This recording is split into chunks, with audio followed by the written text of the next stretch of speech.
Malay பூமி புத்ராக்களின் உரிமைகளை காப்பதற்கு சீனர்களின் டாங்ஸாங் போன்ற ஓர் அமைப்பை உருவாக்க வேண்டும் என்று முன்னாள் பிரதமர் டான் ஸ்ரீ முய்டின் யாசின் பரிந்துரை செய்திருப்பதை கப்போங் தொகுதி ஜாசேகா நாடாளுமன்ற உறுப்பினர் லிம் லிப் எங் கடுமையாக சாடினார்.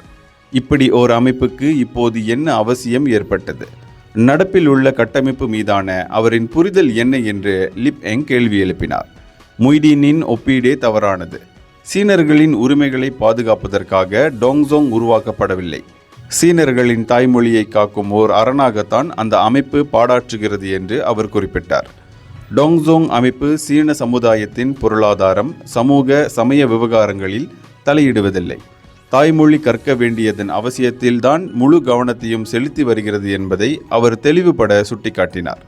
பூமி புத்ரா உரிமைகள் ஏற்கனவே நன்கு பாதுகாக்கப்படுகின்றன. மாரா போன்ற அமைப்புகள் ஆக்கப்பூர்வமாக இக்கடமையை செய்து வருகின்றன.